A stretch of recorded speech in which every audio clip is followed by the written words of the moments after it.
Let's go Mets. Let's go Mets. Let's go Mets.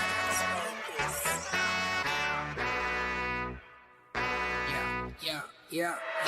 You gotta believe and invest with your heart. Orange and blue till Mets do us part. Spring training, oh yes, it's the start. City Field gritty till Mets do us part. Hit home runs and knock it out the park. Big Apple till Mets do us part. You gotta believe and invest with your heart. Listen to the show till Mets do us part. John from Brooklyn, Ibby reps NJ. We're the other team, I don't care what your friends say. Mets fans, we focus like a sensei. Listen to the podcast Monday, Wednesday. Made a couple bad plays, but we still won. Character, yup, we're gonna build some. Are you gonna check the pod? Is real fun. Just like Mookie, I will, son. So invest with your heart. Orange and blue till Mets do us part. Spring training, oh yes, it's the start. City Field gritty till Mets do us part. Hit home runs and knock it out the park. Big Apple till Mets do us part. You gotta believe and invest with your heart. Listen to the show.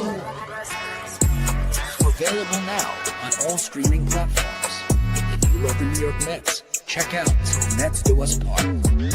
Enough rapping. Let's get to yapping.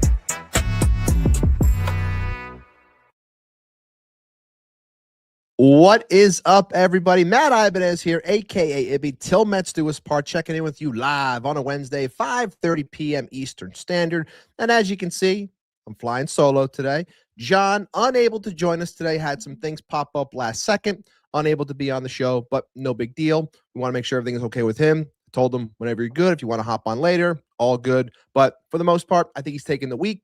Hopefully we can get him back next week and get back into the groove of things, talking Mets and all that goes around with our favorite squad. But I am solo for the moment, at least. But I do have a couple of surprises up my sleeve for today. So we will have some fun. But as always, when it comes to being solo, potentially having a guest, creating that back and forth interview style, sometimes it's a little bit hard to get going with the chat, but I'm going to do my best to make sure that I keep an eye on things, starve some things as well, and hopefully be able to crown a crowned comment, which is one of our favorite parts of the show. But shout out to everyone that is here with us so far. Slow start, 36 here. Again, a little bit dead news area for our New York Mets at the moment, but there's still plenty to talk about, plenty of World Baseball stuff to cover as well. And I think that we're going to talk about that for a good portion of the day, because I think we just have to, because of the Mets adjacent news with all of it,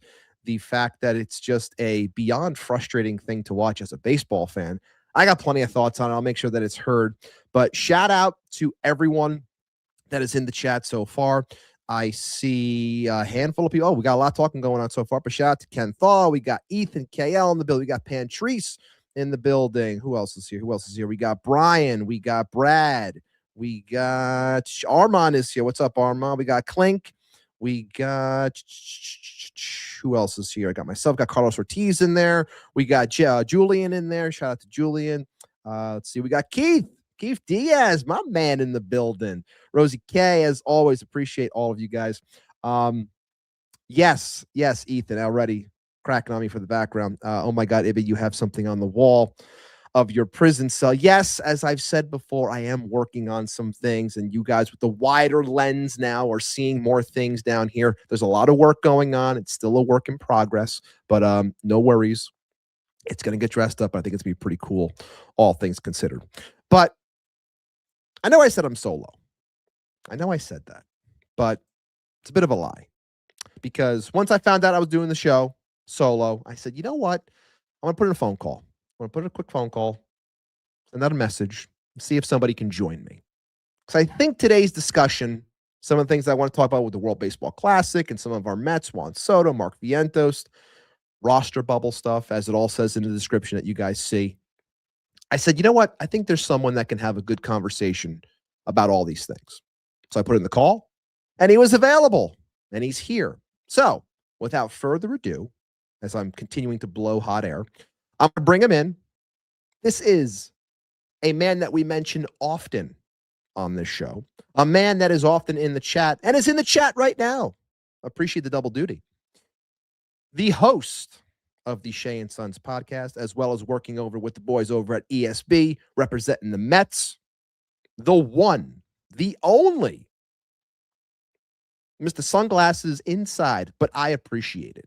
because it's a look, and I love it.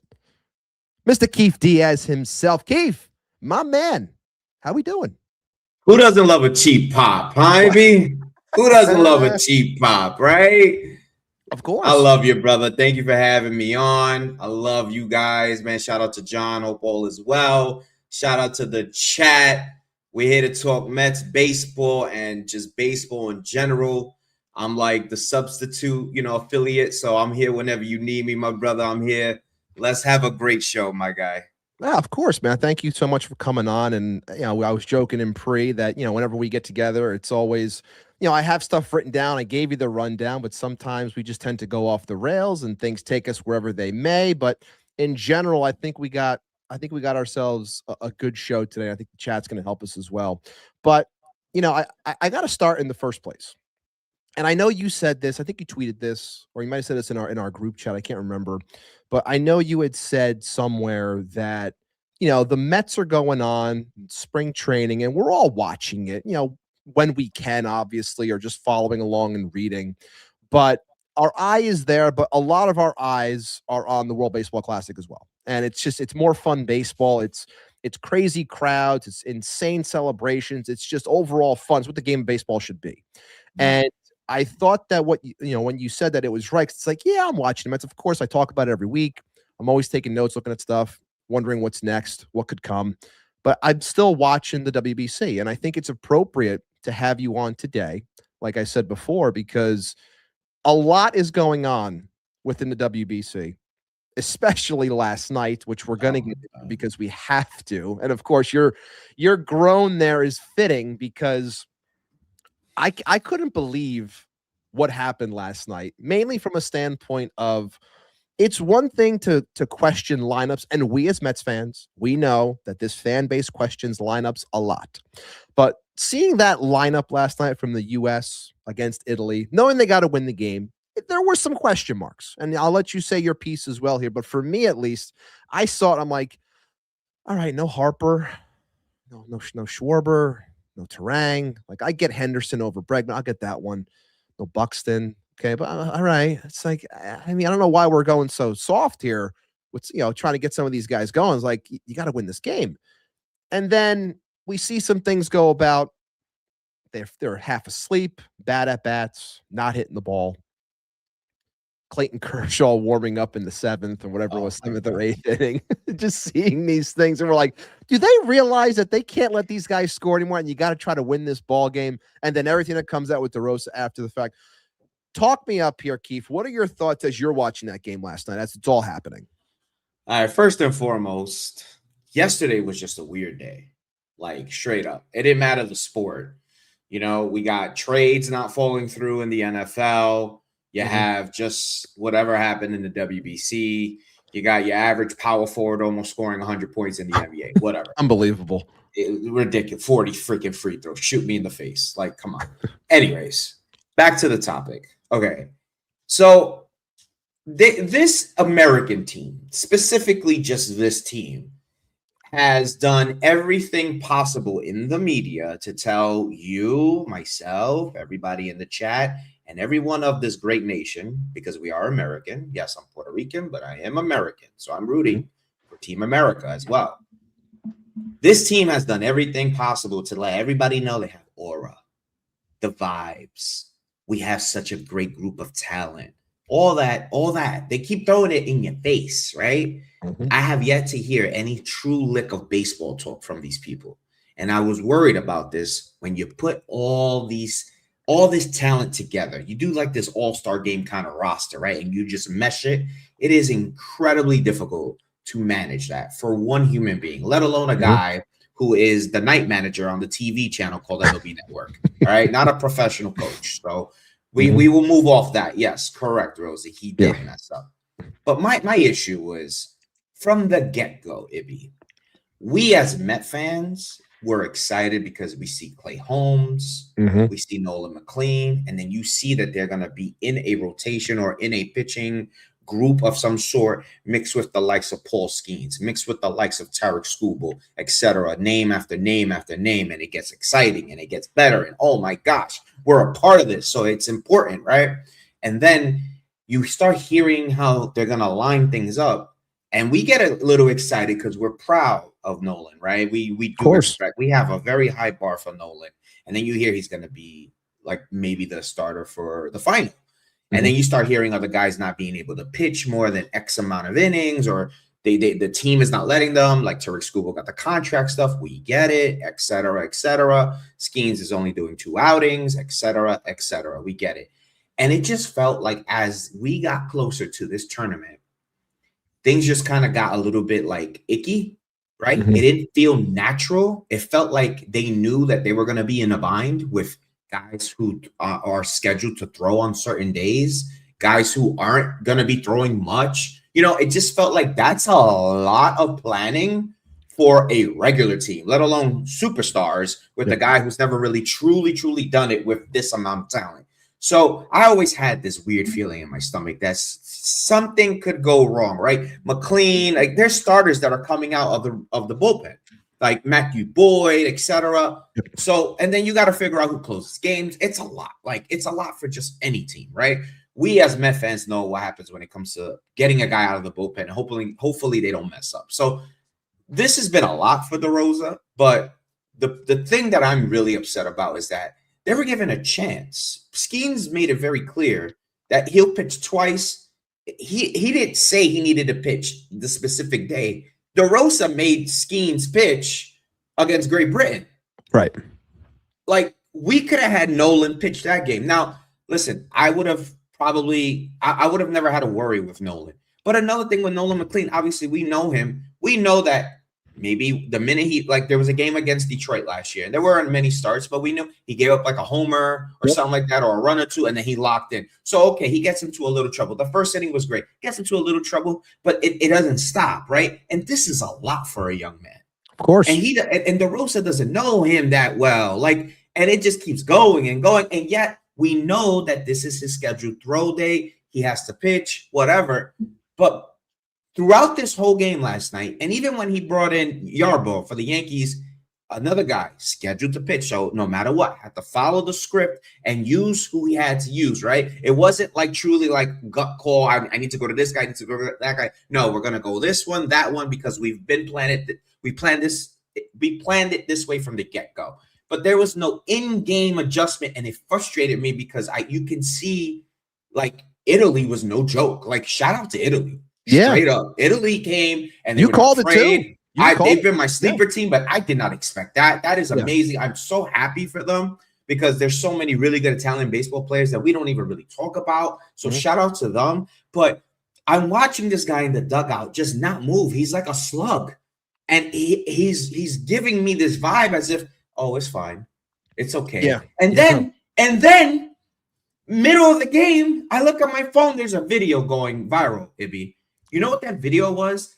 This same man, Mark DeRosa, was on MLB Network before the game telling the boys, Harold Reynolds and Flores, yeah, we qualified. We're going to do this today. We're going to blah, blah, blah, blah, blah, blah, blah. And I'm like, hold on. Wait a minute. We didn't qualify yet. We would have known. Yeah. We would have had the little asterisk, whatever. And then the booth is explaining, no, this is Team USA is in trouble. And then they keep going to him, and he's there like this. He truly thought they already qualified. And honestly, that is incompetence on the highest level. And this is supposed to be our sport. With all due respect, yes, I'm a Latino, but like America's sport should be baseball. And at the very bare minimum, you should at least, if you're going to go into a tournament that you've actually managed with before, you should at least know the goddamn rules of what the scenario is. And that last night was, and you saw so many horrible at-bats. They were fishing. Guys were just lunging. Gunnar Henderson that last at-bat by Gunnar Henderson was disgusting. No. There was no discipline whatsoever. He just wanted it a fastball. And Judge, he has a terrible record against Greg Weisser, who pitched tremendous, by the way, in a very tough jam. And, even shout out to Ron Marnaccio. Bryce Harper, holy shit. Yeah. Can I use that word here? Holy shit, Bryce Harper. What are you doing?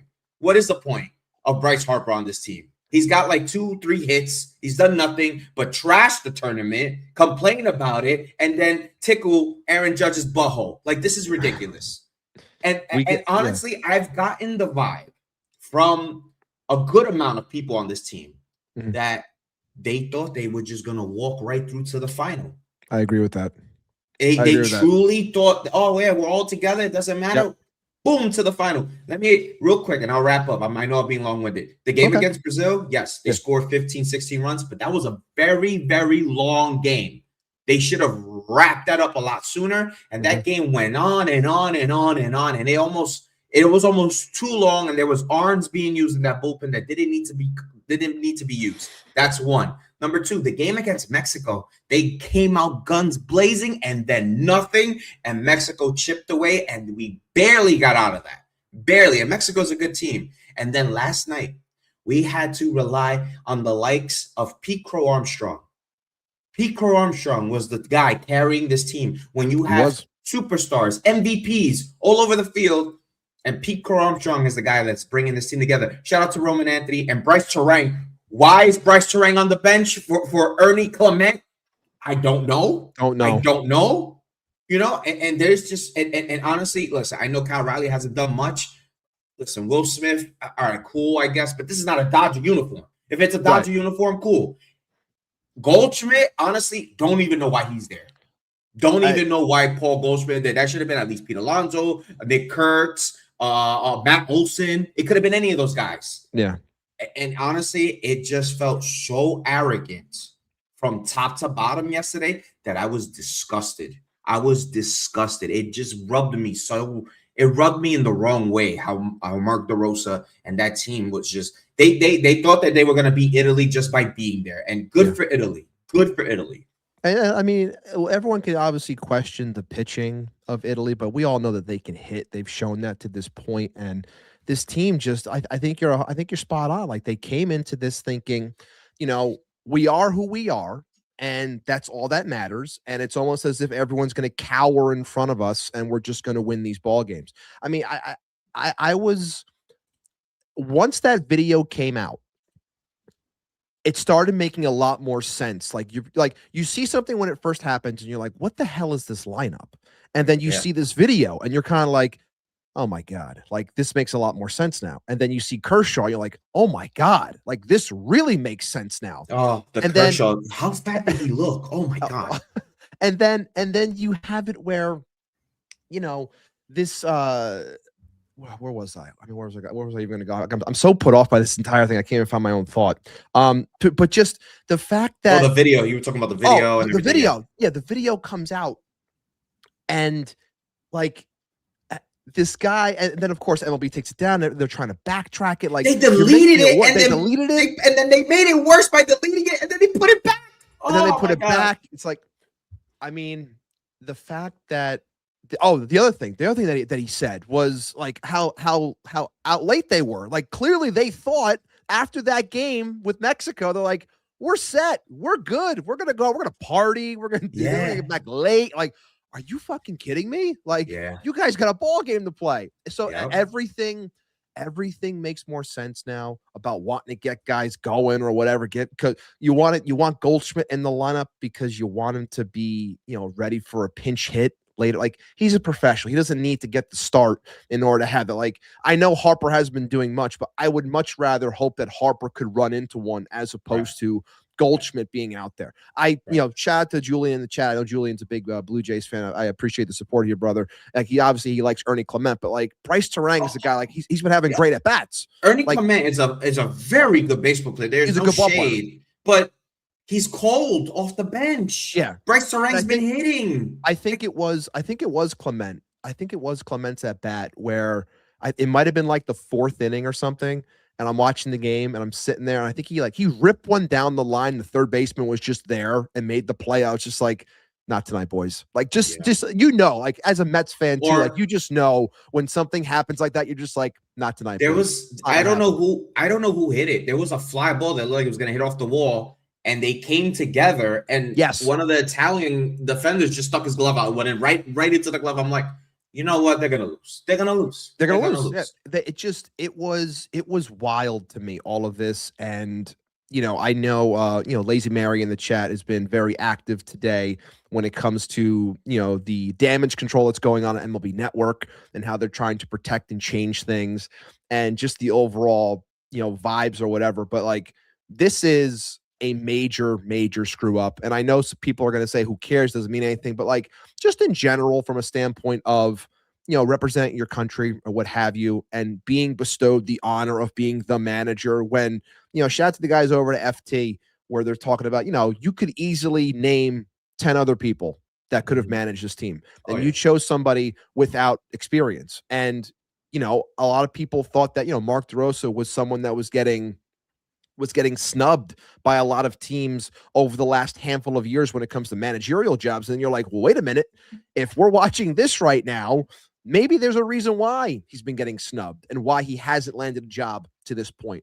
Like, it's just, I don't know what's more crazy to me. The fact that he thought that, or the fact that nobody in the room knew what the hell was going on when it comes to the rules and how you're supposed to go about handling yourself. I know everyone there is a novice essentially because no one's truly a coach or has been a manager, but still, like, you should know what the hell's going on. Like, if you're given a job, you should have an idea of what you need to know for said job.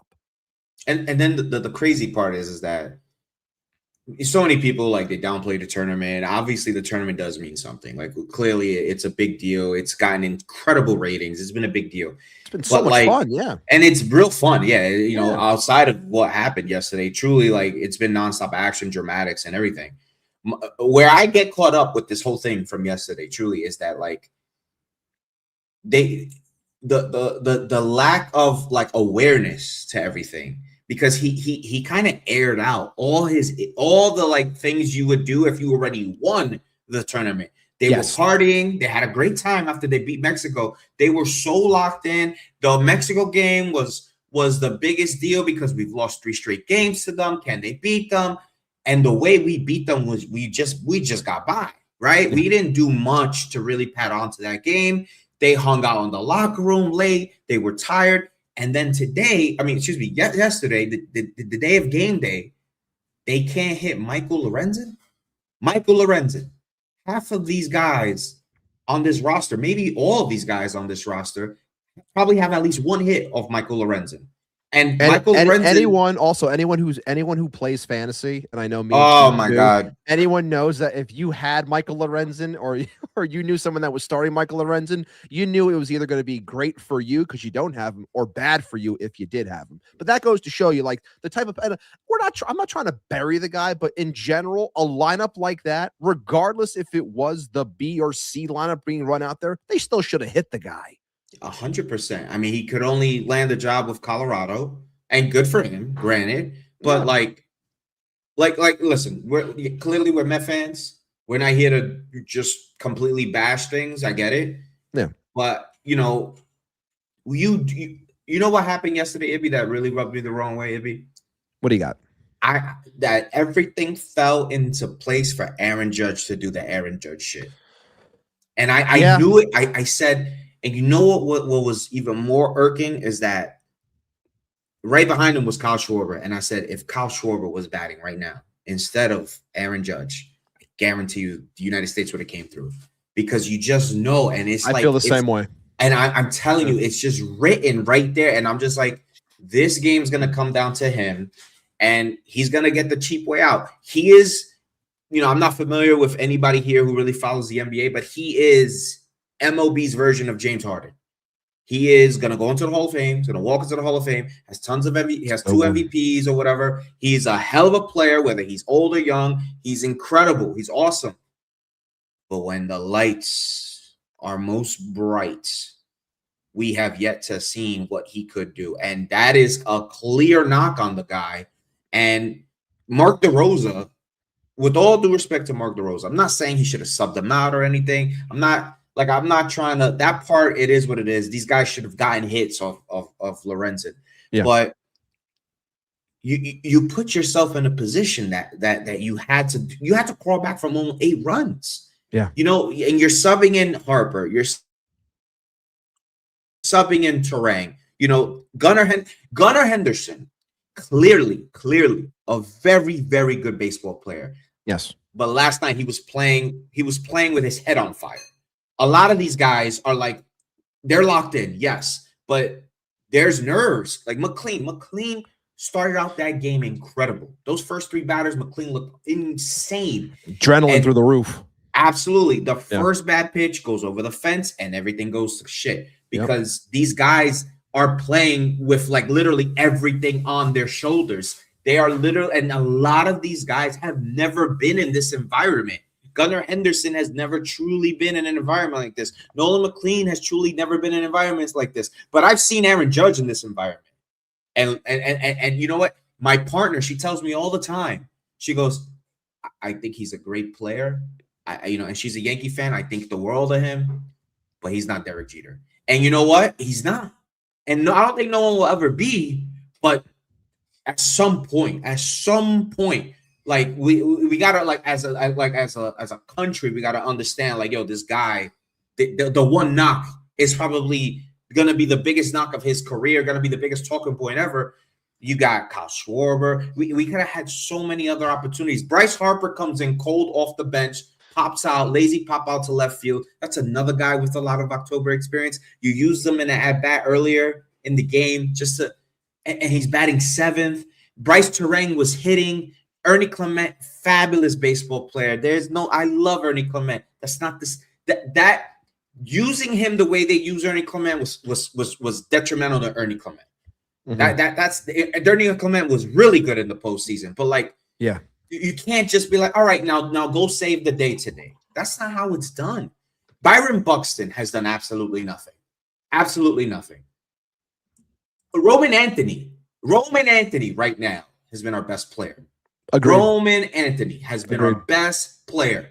That's a shame, and that's no knock. Roman Anthony is out of this world. He's awesome, but he shouldn't even be. He shouldn't be holding up the pails the way he's holding up the pails. Not with all the names. I agree. Yeah. Kyle Raleigh. Listen, brother. Last year there was so much debate about Kyle Raleigh and Judge. Kyle Raleigh, Judge. Kyle Raleigh, Judge. Kyle Raleigh, Judge. My brother, now you're on the team with him. Judge has done a lot. Judge has gotten all his hits off guys who don't even play in MLB, by the way. That is a fact. Kyle Raleigh hasn't even gotten a hit. Like, guys, what? Don't go to this tournament thinking so far with your head up, you know what? Just because you play in America, you make a lot of money, you do your thing. All right, cool. Everybody on this team can play. There's no doubt. Everybody on this team gets respect. Everybody. But there's these other guys from these other countries, when they put on those jerseys from whatever country they're from.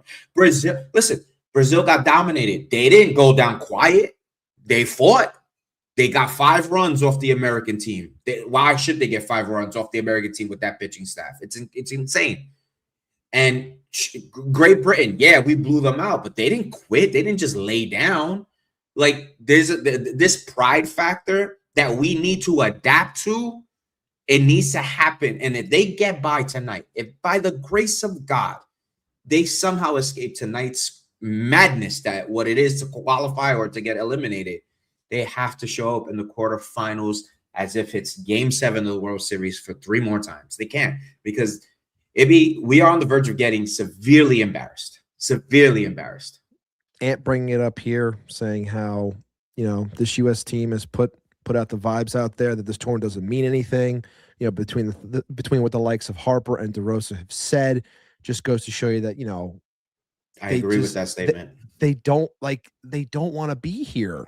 I mean, like, in comparison to everyone, and this goes with all the other talking points as well that we've seen over the last handful of days and weeks when it comes to how certain teams are going about carrying themselves. And we're going to talk more about some of those other players, that are Mets related, specifically someone like Juan Soto in the Dominican Republic. But I mean, it's a chore almost for the Americans. Like, it's a job. It's a job. Like, we're here, we're clocking in, we're going to win. It's like, okay, well, you better freaking win. Because otherwise you just look stoic and you're playing a kid's game and you just don't know how to have fun with it. Yep. And it's almost as if that, for why people have adapted, fans alike and people on social media, make it seem as though you're not allowed to do anything fun when it comes to baseball. I don't know who made that a thing. I don't know why that is. I don't know if that's like, again, not a shot here, but this is what I think of right away. Like, I don't know if that is like Yankee way, Derek Jeter, act like you've been there before, like type of thing. I don't know if that's what's become something that bled over into the overall baseball mindset of a fan. And from when, people think of, those iconic Yankee teams or what have you, that became more of like part of the baseball lexicon. But I just think that you should be having fun and being out there, wanting to be there and having some pride. And to your point that you just made, I think that if this team is lucky enough to get by and Italy does their job or Mexico scores 5 runs today, like if they are lucky to get through, you better have a different, disposition in general moving forward. Otherwise, you are just going to be a laughing stock. And everyone can say like it doesn't mean anything, but still, when you're talking about ratings and more eyes being put on baseball, and in general, more eyes have been on the game over the last year plus, like the game's supposed to be in a good spot, even though labor issues are around the corner. Like there's a lot of eyes on baseball. Yep. And to someone in the chat before saying how, the American media, as we all know, is going to push how great this group is. You come out looking the way you do. I'm sorry. If I was a casual fan watching all of this, I would say, man, like some of these players on the US are cool, but I wish they would be a little bit more, outward, more fun, smile. I got one for you. I like, to me real quick, I am so envious when I'm watching the Dominicans and the Puerto Rican team. Like I'm seeing everyone having so much fun. I'm like, that's what baseball is. That's what it's supposed to be. Even the Italians with the espresso machine. That's awesome. I'm gonna tell you what it is, and this is shout out. This is not no self promotion, but this is the uncomfortable conversation. The reason why there's this energy about this tournament is because we know we could lose it, so we don't take it. We try to like kind of be a little bit pompous about this tournament as if it's like, all right, whatever. We're still major leaguers, When you watch Team USA, the NBA players. Now, the NBA is in a rut right now. I used to love the NBA dearly, but it's almost unwatchable to this point. But when you watch, how the Redeem team go from there, when LeBron and Kevin Durant and Steph Curry and all these guys came together because we got embarrassed as a country, and they were like absolutely not taking no bullshit, and it was like heads were on, like there was no screws loose. It was like, we are taking gold at the Olympics, no BS, no nothing. Yep. That energy is not here because we've lost this tournament before. I personally feel that's one of the reasons. And another thing is that a lot of people think that this tournament is a sham. Like we have one of our better players, one of our more better representatives of this country, and Bryce Harper, already talking about how the other competition that he may not even play in because he stinks so goddamn much, you know what I'm saying, is better. He may not even sniff that competition. He may be watching it Til Mets Do Us part because he can't get a double. Lord have mercy. Yeah. But these guys, and I'll be lying to you if I said I didn't want like a team like the way I saw Korea run onto the field, just because they got, the run differential. Guys were crying. The team like Australia, they got eliminated and they were applauded as if they won the thing in Japan because they fought to the very end. That right there, that's baseball. That's what baseball should be, a kid sport. Don't just take it for granted. And I think a lot of these guys took it for granted. Now, we are on the cusp of probably the most important game tonight for this country as a representative, and it's not even us in it. But the energy that this sport needs right now, they need to be unified. Like we have so many eyes on it, like you said, because of the labor situation around the corner. By the grace of God, if we can somehow, if hopefully they're not like, colluding to screw us. By the grace of God, though, tonight, if we can get another game in this tournament, how we react to what we've done so far, to me, will tell me a lot about these players, because there's a lot of champions on this team, but there's a lot of guys who've never even sniffed the World Series on this team, you know? And that, to me, will show a sign of a champion. I want to see Alex Bregman in this lineup. Alex Bregman is a humongous big moment player. I love Gunnar Henderson just like the next person. Alex Bregman is an October player. Kyle Schwarber should never, ever, ever, ever, ever, ever not see the bench. I know he played. Agreed. That's an October player. I don't like Bryce Harper because of the bullshit he's done. He's got to play, because we can't do the Paul Goldschmidt shit again. We can't. We just can't. We cannot. And right now, the hottest bat is Roman Anthony, and the second hottest bat is Bryce Terang. Have to be in the lineup. Have to. And you know what? You go down swinging, regardless. If they can find a way, by the grace of God, to get another game, they'll get maybe Puerto Rico or Canada. They can't lose to either of those teams. And I'm Puerto Rican. You know what I'm saying? Like, they cannot lose to Puerto Rico, especially without Francisco Lindor, Carlos Correa, Javi Baez. They cannot lose to Puerto Rico, because that'll be even worse. That'll be 10 times worse. And Lord knows if the game is even close to Canada, we already know how that's going to look on social media. You know what I'm saying? So they have to lock in. They cannot just look at the DR and the Japanese and just think, all right, yeah, we're going to play them. What you see with Team DR, I want to just real quick point out the Dominican, everybody's giving them shit for dancing, whatever. They don't ever get a chance to do this.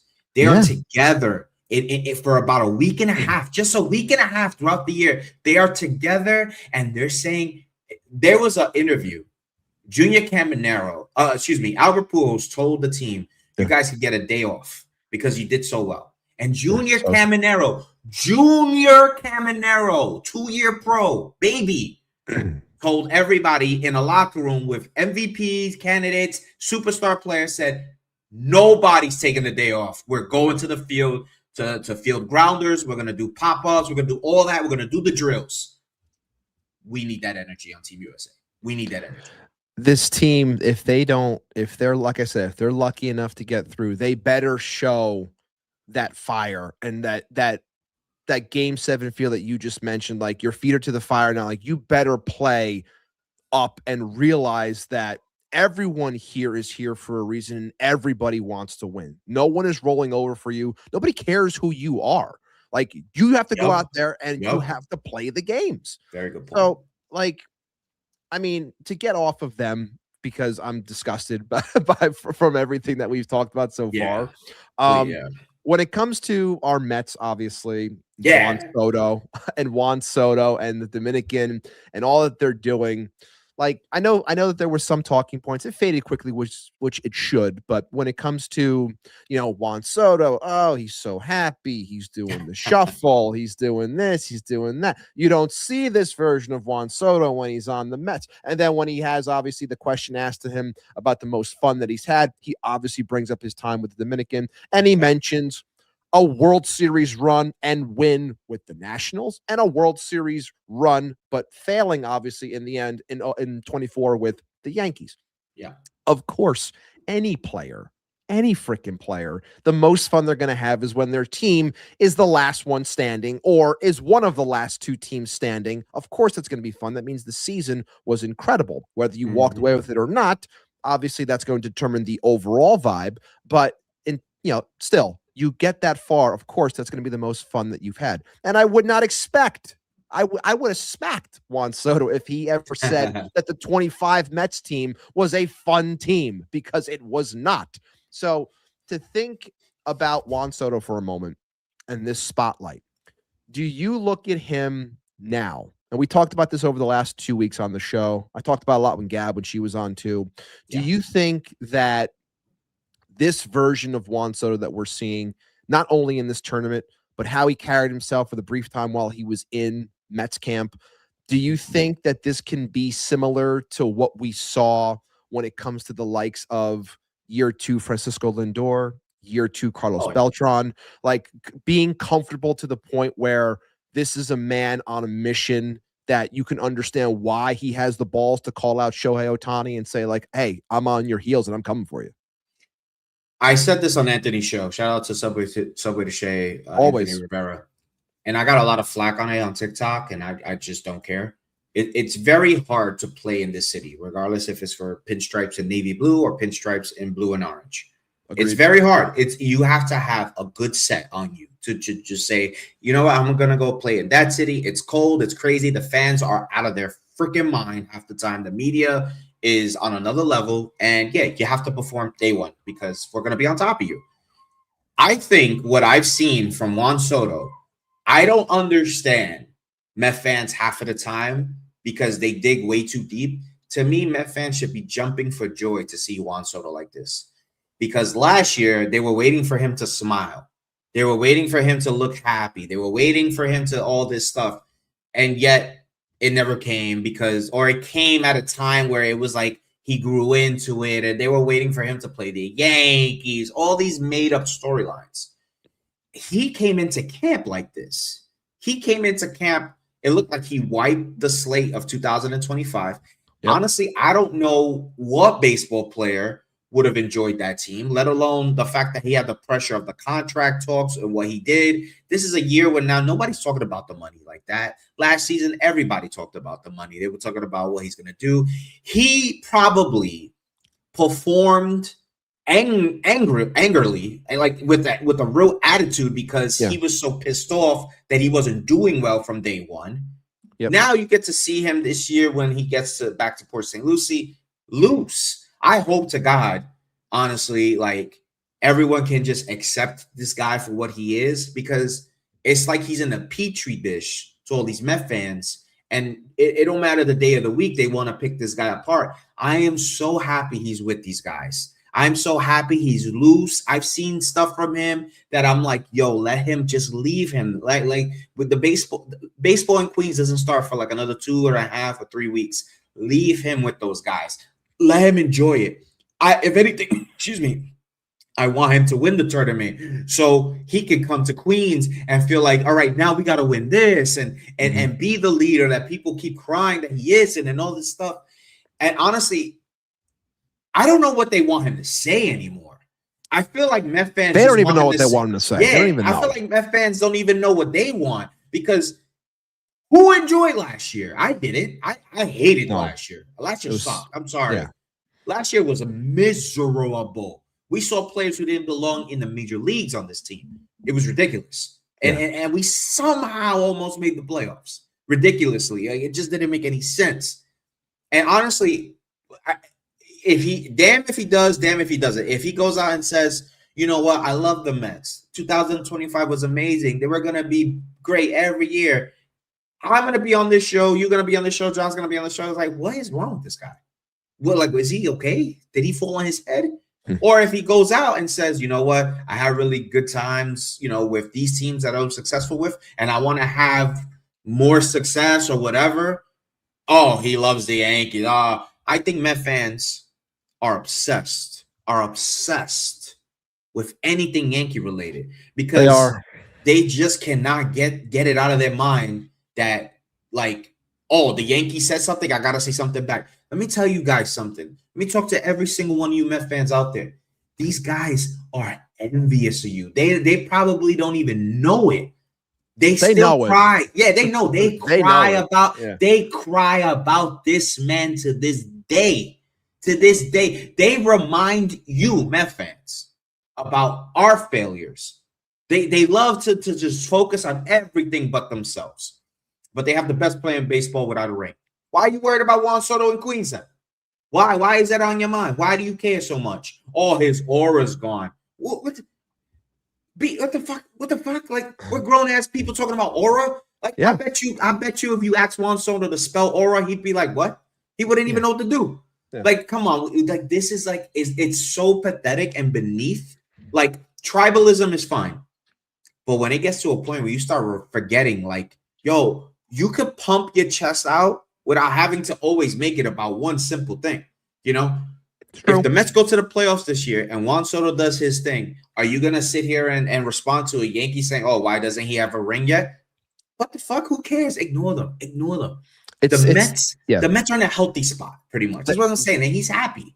Yeah, and I think everything you're saying there also goes hand in hand with the stuff that was going on last night and what I was seeing throughout social media this morning, which again, social media is a hellscape. It's just awful, but we do it because we gotta. And there are some good people in there, but like when I'm seeing Mets fans and Yankee fans and Philly fans, just everyone gets baited into these traps. It gets baited into these traps of defending players over said things, like everyone trying to bury Noel McLean over giving up 3 runs, even though the team didn't hit. Like, there's so many things that anyone who actually watches baseball or actually cares about baseball knows that it goes well beyond of what a Noel McLean start was. But we just feed into it because, unfortunately, a lot of Mets fans feel as though they're always under constant attack and they feel like they have to defend themselves. And I get it to an extent, but there are also times where you just need to let things go.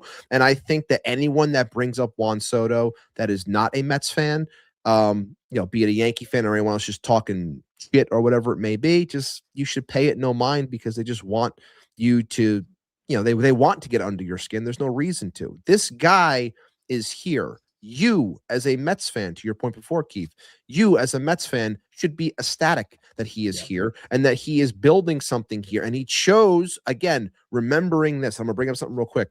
Remembering something that a lot of people threw under the bus and said it was bullshit when it was said, even though I said on this show from the rooftops as why Juan Soto was going to be a New York Met was because the future, the money, and how they build this team and how they're going to build it out is the reason why he's going to choose this place. And that's why he comes here. You, as a Mets fan, need to let all the other nonsense go and enjoy this player. Stop ripping him. Who cares if he celebrates a home? I don't give it. He's a leader in his own right. I think the fact that Alonso and Nimmo being gone, apologies to the chat, those are 2 names I said I would never say anymore. But for the point of this, point, with players like that gone, leaders, people that were stalwarts of this franchise for X amount of years, when those things go, it allows other players to step up even more and be more comfortable because they feel as though they're kind of under the watch of others. That is no longer here. You're going to get the full-on Juan Soto experience, and it's a fantastic thing. So I think a lot of people need to just relax, breathe. He's fantastic. He's going to be here, and it's all good. And that's why I think, falling into these traps and, social media is not as loud as everyone thinks it is. It's just given the loudest microphone. It's a small minority, but all in all, I am pumped up for year 2 of Juan Soto. I think it's fantastic. Everything that he is doing this year with the WBC, the fun that he's having. And the point I was going to make also as to why Soto did choose, I did see something posted today, a survey taken amongst, I think it was 36 executives. I don't know if you saw that. Steve. You saw it? Yep, okay. Saw that. Amongst 36 executives about how the Dodgers are the #1 team when it comes to pitching development, and the New York Mets were #2, which, again, not far off in terms of total votes. It might have been a difference of like 8 to 10 votes, I think it was. So all in all, there's a lot of good that is in the farm for our New York Mets, which brings forth sustainability, which is what someone like Juan Soto wants, because he wants good players to be surrounded by him, because he trusts that the money will be spent around him, which is another reason as to why he came here, because he knows that money is not going to stop the Mets from helping him get what he needs to maximize his entire prime, which is the obvious goal, Amen. Yep. But as fun as the Dominicans are, and they are so goddamn fun, as fun as Team Puerto Rico is, and I know I was watching you and Ant the other day, and you were questioning me, like, you think I'm doing a good job, like when you were doing the announcing. I was like, you're having a blast, man. Like, that's the energy. Like, the energy you're showing is what other fans should be showing, what you see in the stands, and that energy is what you're seeing on the field, which is why it's like I, as a guy who's rooting for the Americans, I'm sitting here, I'm like, God damn it, like, real quick, what would be cool for the Americans? Can somebody run out to the field with the American flag? Please. I mean, maybe they're thinking of like Aaron Rodgers. Sorry, Jets fans, but like maybe they're thinking like the worst is going to come if they do that. But no, I think that would be something cool. Like, who would be the guy? I'm picturing like Pete Crow Armstrong. Like that's the guy I'm picturing. Like just Yeah, taking it and just sprinting out the fastest guy. That would be cool. When you heard Kurt Angle's music, you knew an Olympic gold medalist was coming down that ramp.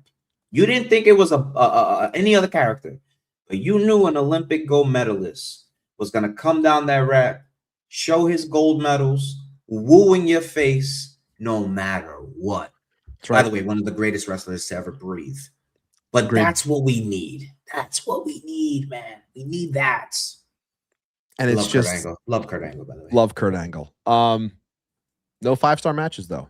Topic for another day. Topic for another day. You're gonna trigger the shit out of me,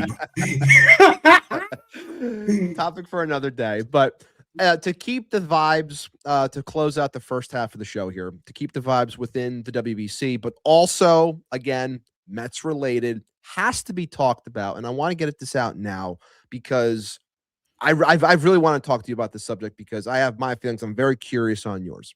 We've seen the rough spring that Mark Vientos was having with our New York Mets, and everyone questioning, myself included. I had said this entire offseason, I did not think that Mark Vientos made sense on this team anymore. I said that, and I still stand by that when it comes to roster construction and what is here now, especially. I go, I don't know how this works, but if he's going to be here, he has to hit, and he's not going to be touching a glove. He has to hit the ball. Now, is the spring everything? No. Is it the end-all, be-all? No. Does this mean that he should be axed completely? I'm not saying that, but it is troubling to me coming off of a rough year where he, didn't come up the same way that he did in 24, almost as if he was figured out, comes into this offseason, does what he has to do, okay, not performing for our Mets in the spring, goes to the WBC, you figure, okay, bigger lights,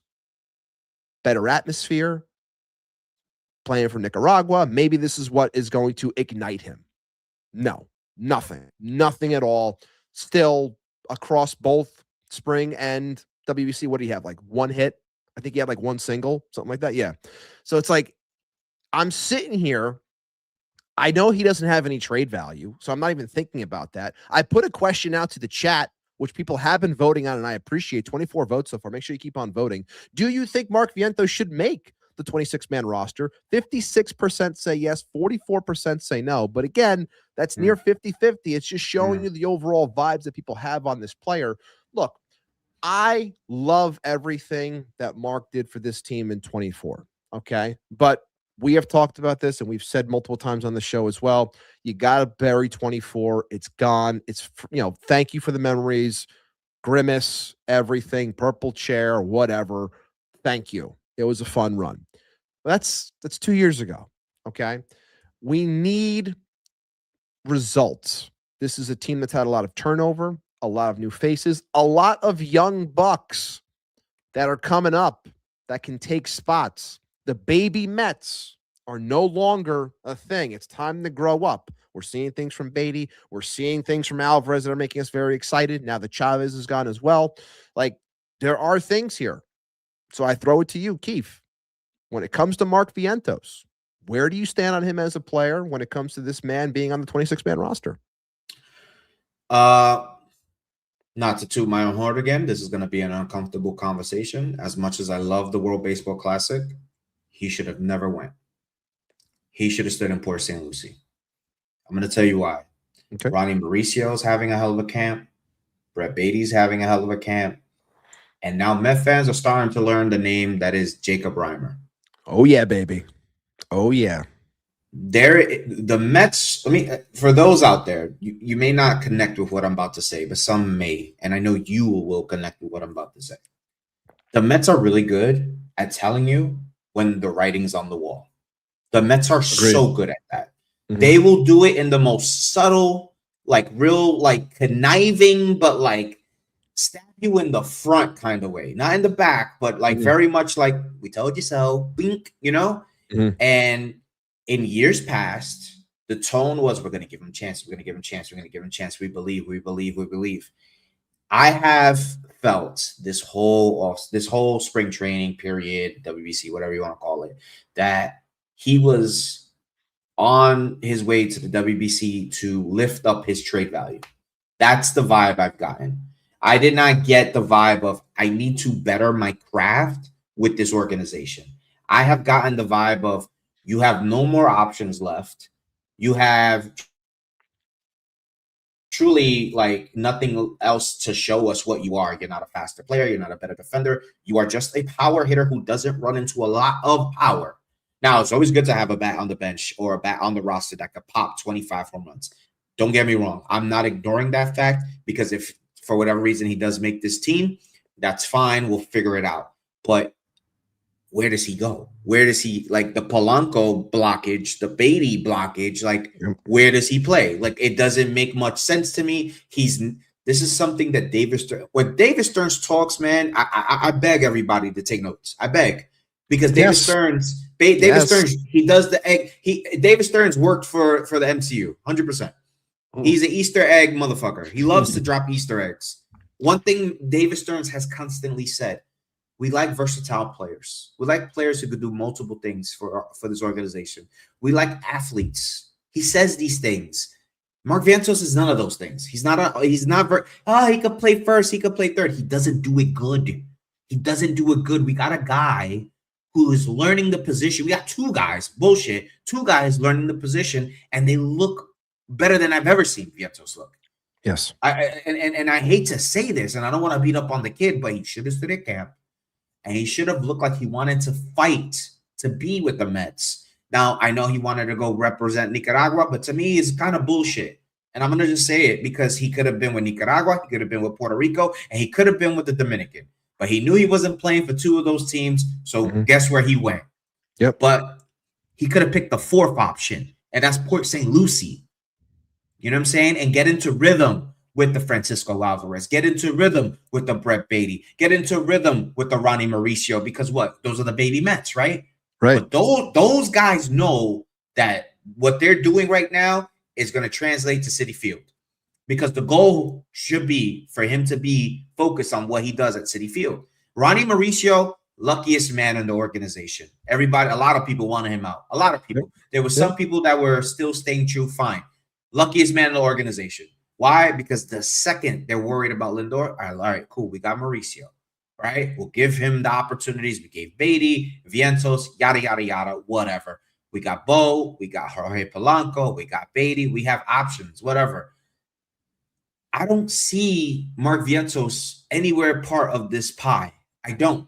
And he could have forced himself into that. You telling me if he's not at Port St. Lucie rocking some home runs or just getting into rhythm, instead of, you know what the term out of sight, out of mind feels like? I feel that so much with him, because he's not there, and he's still a player. Listen, he's 27, I think, going on 28, so he's not a baby no more. But he is a player that needs to refine his craft. He has so much that he could build off of, because he has such a good base of power, but you don't see it enough. And with a brand new hitting instructor, a brand new hitting diagram from top to bottom, you go and you learn what the Mets want from these hitters. All of a sudden, if you watch a Port St. Lucie game, call me crazy, call you crazy, and shout out to Carson, but Carson's been spot on to this. Everybody's pulling the ball. Yep, it's true. I've seen it, and I'm like, this is different. I know it's different. Yeah. Everybody's pulling the ball. Well, who would benefit the most right-handed? Mark Vientos. Mark Vientos. It doesn't make any sense. I think he should have stood in Port St. Lucie. I really do. It's controversial, I know, but he should have been in Port St. Lucie. But I think it's a great point. And then, just bringing up Cynthia's post up here saying how she wanted Mark to succeed. But I just don't think it's there. It kills me, because I really wanted to see him succeed. Look, a lot of us, you get those results at third base for a team that has been dying for results at third base for the longest time.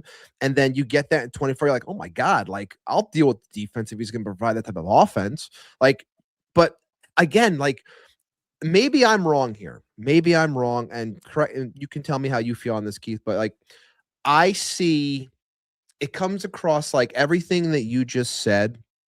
And I hate saying this because it comes across like I'm attacking in a way, but it comes across to me that what you just described is like the shut up and work.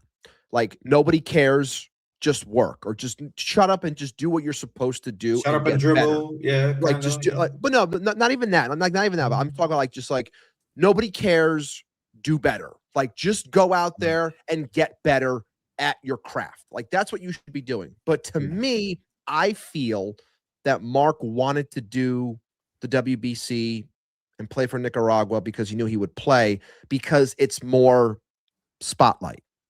It's more like look at me type of thing. Like maybe I'm wrong. No, you're not wrong. You're Maybe fucking right. You're as right as it can fucking be. You're more right than Manny Ramirez with a fastball inside. Honestly, like that's the way it comes across to me. listen, if we're gonna be honest about the shit, and we are, the motherfucker loves himself. We get it. Yeah. We get Yeah. it. He's a handsome cat. He's a handsome cat. I get it. He got good genes. He's young. He still could get up without no aches. Ibby, I know when you wake up sometimes, maybe the back isn't really, you feel a My little back's cracked. been killing me, man. You know what I'm saying? Like, I get it. I get it. Like, sometimes I feel it too. Like, I'm like, Jesus, my foot hurts. Like, I understand this man loves the spotlight, and I get it. Yeah. And I think when you're young, listen, go for it. I think if I was to give him the best piece of like advice, and I think you would agree with this as we are older, I think like he should do whatever he thinks is right.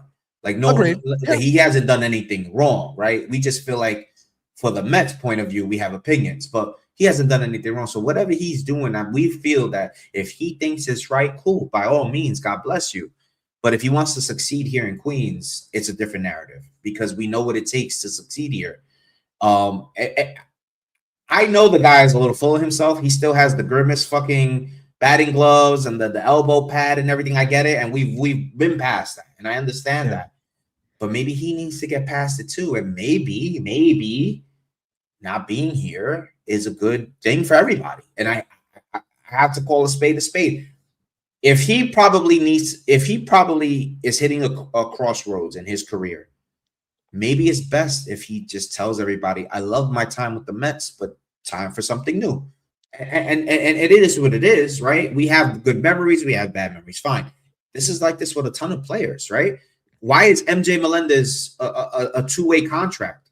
Because he had a few moments and then it was a lot of bad. But he was, he was a nice little project that they try to bounce around all over the field, and it didn't work out. It just didn't work out.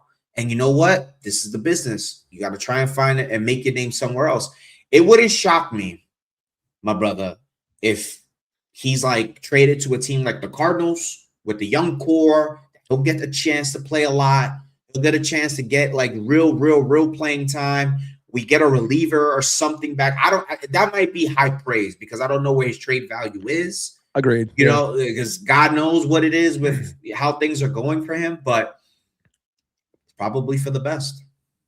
I just think that I mean, if there's one thing that I would say that was a miss for Stearns, I guarantee it wasn't like for lack of trying. I think that he would have wanted him gone, but again, it's hard to move it because what exactly is the value? And then at that point you weigh it and go, well, I'm not going to give it up for this because that doesn't really help me at all. So I'm better off just taking the gamble here. But to Carson's point right here, Vientos is a roster clog, just like JD Davis, and his batted ball data will be used as an excuse while he continues to be adjusted to, just like JD Davis. And it's just like, and we obviously we weren't doing, I don't think me and John were talking JD Davis in the beginning. But like, I couldn't stand JD Davis. Like I never liked him. I couldn't stand him. And I hated the fact that, they talked so much about him, and, opening day rolls around where Brody had the nerve to say, come get us. And then you roll out an opening day lineup where JD Davis is batting third or fourth. And I was like, this is a joke. This is a joke organization. Like, this is terrible. And then people are like trying to dunk on me when he had like the decent run. I'm like, this guy still stinks. He does. He's not good. And he wasn't. And maybe you're right. Maybe Mark needs to wash himself of these things, because if you just get so caught up in this, what was, and 24 was, again, 2 years ago. You got to let it go. It's time to move on and, find a new song, find something different. And maybe it's here, maybe it's not. I don't think it should be here, which brings me to the next question that I had start off, which I think is a fair one, but one that I'm prepared to answer as well. I'm sure you are too, Keith, where Patrick is saying how, Beatty was horrible for 3 years, but Vientos gets only one bad year. I think the difference here is, number one, it's timing. It's based off of what is surrounding the team, what's on the roster, what players are knocking at the door, who's on the actual 26 man. I think that's part of it. I also think that Beatty, as time progressed, became better as a defender, and I think Mark has not gotten better as a defender. And I think when you have someone like Stearns who wants flexibility across the diamond, because when you have certain things like that, it allows you to move a little bit better when it comes to construction. Like, if you only can do one thing and one thing only, and you're not going to be on the diamond, you're basically saying one of two things. You are either a permanent DH, which we all thought in the beginning might not be that great for him because it's tough just being a DH. But if all you can do is hit, well, then that's what you're going to have to be, because otherwise you're costing us in the field. So if he's not going to play every day either because of the rotation that they're probably setting up when it comes to DH, well, then now I'm getting boo-boo face Mark Vientos, who's pissed off that he's not getting the at-bats that he needs, and now you're wasting my time. So it's like, I don't get why he deserves more of a chance, whereas I see Beatty, which I know, Carson, you're here, others not Beatty fans, whatever. I defend Beatty to an extent on this show, but like, I think that he has done a much better job of becoming a more well-rounded baseball player, and we'll find out this year if it can continue in terms of, being a 15 to 20 home run bat, but he's gotten better as a defender. He can move around the diamond. He picked up second base and he was adequate. Now he's working in right field and first base. I think he can be fine at first base if that's what they choose to do. I don't want him in right field. I don't think it's necessary. But again, I'm sure he could do it if asked. Or it's like, you got Vientos and you're there, man. You better hit. You better put a lockdown on that DH. Otherwise, as Carson said, you are nothing but a clog. You don't serve a purpose here, which at that point, without an option, you're DFA'd. Point number one, let's not act like Brett Beatty wasn't sent down to AAA multiple times in those 3 years. He was, correct. All right. Brett Beatty was humbled just as much as Mark Vientos. Brett Beatty has adjusted to playing second base, third base, first base, some outfield. That's 4 positions right there. Not only that, he's gotten better as a baseball player all around. That's, to me, a key factor with a player under the age of 30, when you can see growth. And that's my biggest thing with Brett Beatty. He doesn't need to be a superstar. He is a utility guy. He serves a purpose on a team. He brings the team value because he put in the time and the effort. And I've constantly seen Brett Beatty commit himself to this organization. That's just my personal opinion. Not only that, I've seen Mark Vientos face adversity by also getting demoted to AAA, coming back and performing. But I feel like I only get Mark Vientos performing when they quit on him. I don't, when they believe in Mark Vientos in the beginning of the year and have him in the lineup, I'm not getting what I need from Mark Vientos. I'm not getting adequate enough defense. I don't need, Nolan Arenado defense at third base. It'd be great, sure. We haven't seen it in a while since the captain, Brett, whatever. But can I get something? You know what I'm saying? He can't really field the ball at first base. He doesn't have the good feet. He's slow. That's another problem. Mark Vientos on the bases is a liability. Yes. If we are Met fans and we watch the Mets, you guys saw this team run like hell last year. This is a running baseball team. I think they're going to run even more this year to prove a point. I truly believe that. And David Stearns has constantly said, and I'm going to repeat myself, take notes when this man talks. He wants athletes. He wants guys who serve multiple purposes on this roster. He believes in a versatile approach with guys on the field. This is why Pete Alonso, there's pieces of that. There's reasons why Pete Alonso's not here. There's obviously like politics involved with the ownership and the agent, whatever. But Pete Alonso, you know, he struggled at times at first base. I thought his first base defense wasn't that big of a deal, but to them it was a big deal. To them it was a big deal.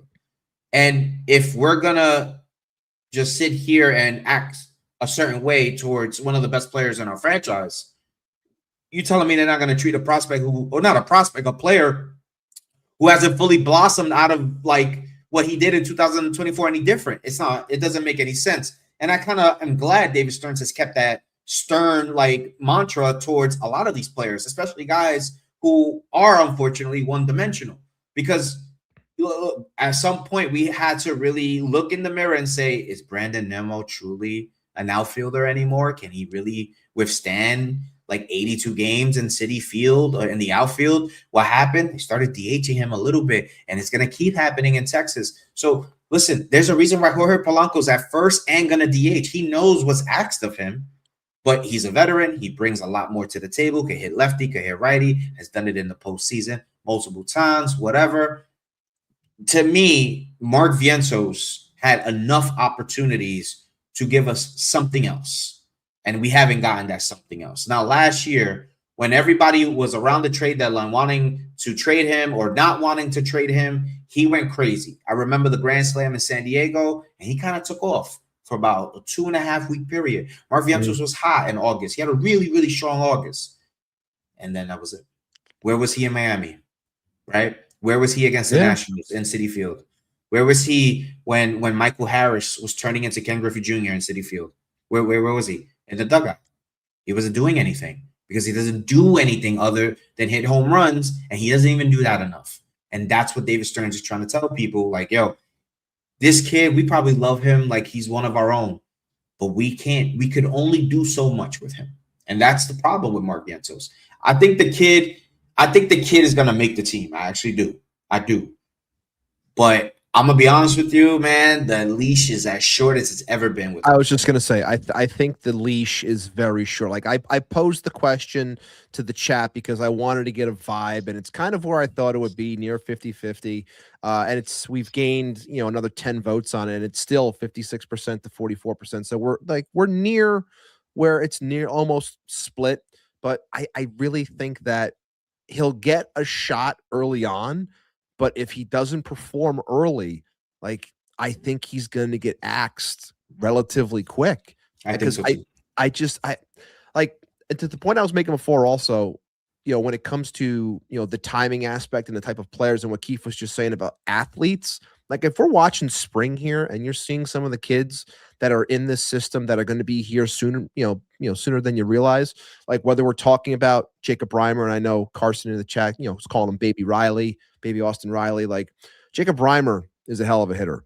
Yeah. I know someone just mentioned in the comments also, Keith mentions Pete Alonso, and now we're talking about, Ryan Clifford, and, not having a first baseman that can make a proper throw can hurt you in spots. We've seen it in the past, Lucas Duda. We've seen it, previously, just recently, I should say, when it comes to Pete Alonso over the last handful of years. Should it be the end all be all in how you judge a player? No, but if you're trying to build something proper, like it is part of the equation. And when I'm watching Ryan Clifford play first base and fire a ball home, a strike into the chest of the catcher, the way you're supposed to do it, like that your eyes open up and you're just like, man, I haven't seen this in a very long time.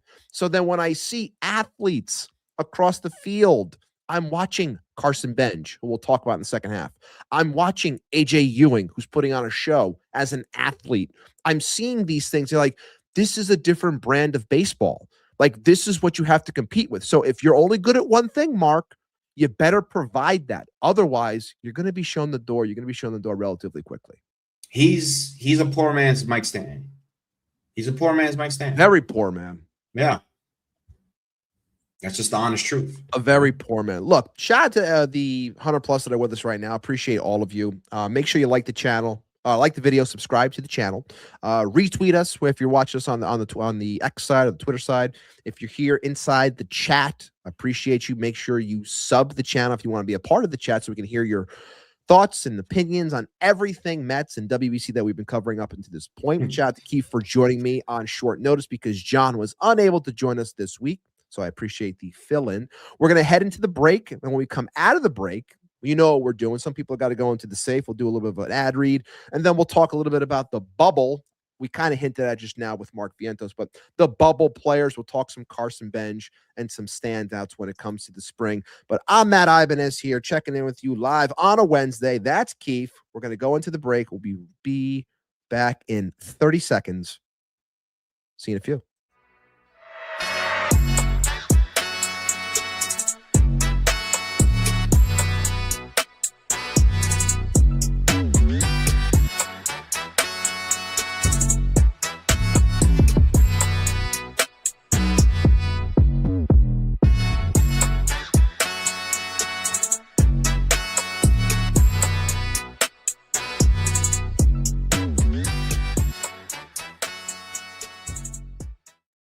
What is up, everyone? Matt Ibanez here, a.k.a. Til Mets Do Us Part, checking in with you live on a Wednesday, 5:30 p.m. Eastern Standard. It's almost 7 o'clock. We're going to wrap up soon enough, but before we do, obviously, shout out to my main man, Keith from Shea & Sons and ESB, jumping on late with me today, or early, I should say, to support and help out since John is not here with us. Hopefully, John is back next week. Hopefully, all things check out well with him. Last time I checked in with him before, he's doing good, so that's always a good thing. But hopefully he's back next week. But again, shout out to Keith for joining and helping out. Before we get into the second half of the show, shout out to everyone that's here. Make sure you like and subscribe to the channel. Before we get into the second half of the show, we got to do a quick ad read with a shout out to our friends over at Independent Safes. IndependentSafes.com are protecting homes and businesses with secure residential and commercial safes. Fireproof peace of mind in every corner. Visit IndependentSafes.com today for security that stands strong. And that, of course, leads us right into our favorite segment of the week. And that is time to put somebody into the safe and throw away the key. And I know exactly where I'm going this week when it comes to this nonsense. We talked a lot about in the first half. We talked a lot about the WBC. And of course, put your thoughts into the comments, guys, about who you're putting into the safe. But mine has to do the WBC. And it's not a singular person. Yes, I can put Mark DeRosa in there. Yes, I could put MLB Network in there. Yes, I could put Harold Reynolds in there. There's a bunch of people that I can put in there. But I'm putting a moment into the safe this week because I just can't stand the discourse that's been around it. And yes, I'm taking the Cal Raleigh, Randy Arozarena moment. Oh my God. I'm putting it into the safe and I'm locking it up and I'm throwing this thing into the deepest part of the ocean because people, I am tired. I am so tired of the double speak that comes from fan bases, from fans of a sport, from millennials and boomers, and Gen X, or whatever the hell you categorize as. You cannot sit there and tell me and bitch about a sport and talk about, man, the sport used to be different. Men used to play. I can't stand the fact that when my team is playing, my country's playing, and they're shaking hands with everybody, it's bullshit. You're out there to win. And I get all that nonsense, okay? And then you see someone dap someone up at second base, like, everyone loves each other now. This is bullshit. Like, to use multiple sports, like, you never saw Jordan and Bird and Magic do that. You didn't see that in 90s baseball. You're not seeing Pete Rose do that. All this nonsense that I would hear, all of it. And then you get a dose of it now where Cal Raleigh says, nah, man, I'm okay. Now it's a problem because he's an asshole. He's too mean. You're too serious. Everyone's having fun, blah, blah, blah. Pick a lane, people. I swear to God, you can't do both things where I'm hearing the same arguments constantly, yet we're standing on both sides of the fence. You cannot do it. I hate it. I hate the fact that I had to bring it up because I'm tired of reading about it or hearing other people talk about it. But if there's one thing I like to do when it comes to this segment, it's take the stupidity, the pure stupidity, and put it into the safe as a way of getting it off my chest. So I'm putting it into the safe. I'm locking it and throwing it deep into the ocean. Atlantic, Pacific, Indian, who cares? Whichever ocean you want, It's going into it. Keith, Yeah. I'll throw it to you, brother. What are you putting into the safe this week? Before I explain what I'm putting into the safe, if we were on the Mets and I was with Team Puerto Rico and you're with Team America and I come up to bat and I try to dap you up and you're like, nah, bro, it's F you right now. I'd be like, bet, F you. Yeah, like, yeah. That's all it is. That's all it is. That is literally all it is. And obviously, I could tell you've played on sports teams like that. Like, that's just the camaraderie. That's just how we talk. Like, like I'm pretty sure Randy Arozarena is just fine. And kudos to Randy. He didn't have to say a thing. And he looked like he was unbothered. He clearly didn't look like he was offended. All right, whatever. And Kyle Riley, I think Kyle Riley did the right thing. Kyle Riley told everybody, that's my brother. I love him. But right now, it's fuck you. So it is what it is. And that's fine with me. To me, that's sports. So I think it was like such a nasty TMZ, ridiculous, over the top. Like, it was just so stupid, especially for like baseball. But baseball's dying for one of these events. But anyways, real quick, wrap up. What I'm throwing in the safe, I'm throwing Bryce Harper in the safe. I'm sorry. Okay. I have to throw Bryce Harper in the safe because I'm sick of him. I'm sick and tired of Bryce Harper. I'm a big Bryce Harper fan, but like over the past year, I'm sick of it. And honestly, I got Dave Dombrowski here, like on speed dial, and we were texting earlier, and he was telling me, he goes, bro, I told you he wasn't elite, and you were right, Dave Dombrowski. He's not elite. He's also an idiot. Honestly, he truly doesn't know when to shut up, and he's hugging Aaron Judge like that's his woman. It's a little ridiculous. It's kind of like I'm tired of watching it. It's almost nasty. Kyle Schwarber's right there, bro. Like, can you stop being like, I'm not. Then the Olympics comments where you're in the WBC, like, bro, read the room. Read the room. What is it that made him famous? That's a clown question, bro. Like, like, bro, you looking like a clown, bro. And then it would be dope, right? If you hit the ball more than once a game, it'd be dope. If you could get me a double, it'd be dope if I could get one of those Bryce Harper stares into a ball that's going 400 feet over there, and it's not doing that. So why are you here? To rub Aaron Judge's tush when he strikes out when the game's on the line? Get out of here, dude. Go in the safe, right? With your little Philly Fanatics elbow pad that nobody cares about, right? Congratulations. You got a furry elbow pad. Different than Mark Vientos with a grimace elbow pad, and move the F on. We don't care. Nobody's asking about Bryce Harper's opinions in 2026, bro. With that being said, that is this week's Throw Away the Key segment, of course, brought to you by our friends over at Independent Safes. Shout out to the chat. I did start off some good ones. I think, and Lazy, correct me if I'm wrong in the comments, I think he's Mike Jacobs. Is that are you calling? When I Mike Stan, I said Mike Stan, and that's why I was actually Mike laughing. Jacobs. Yeah, that's a good one. That was really funny. That was really funny. That's a good one. So we got obviously DeRosa in the safe. This one popped me Harold Reynolds into the crypt, which is a hilarious one. We got Tony saying that Morash and Hoffman in the safe because they were just baiting people on X like complete morons. Lazy coming in again saying someone tell Aaron Judge to take his bat out of the safe, which is a good one as well. Ethan talking about the McLean haters, throw them into the safe because that was nonsense as well. Armand saying handshakes in the safe. Okay. Mark Vientos in the safe. A lot of good ones today. So again, shout out to you guys. Appreciate the love. Again, one of my favorite segments of the week. So thank you for being a part of it and having some fun. But to get into the second half of this show and not get too long-winded on some of this stuff, because there's some stuff to talk about, but I feel like we talked about a majority of it, but we'll have some fun with the chat too. Obviously, our Mets are near 2 weeks away. Okay.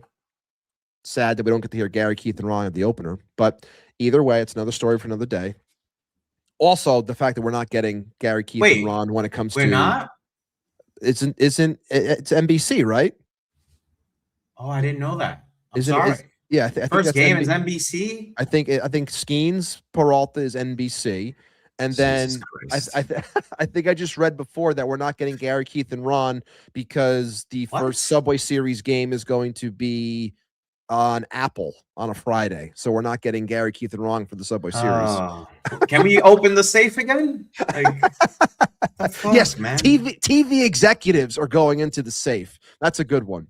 No, but we're talking about obviously some of the things that are going on with our New York Mets when it comes to the roster bubble and who's making this team. Obviously, we just talked about Mark Vientos and what could be or what might happen.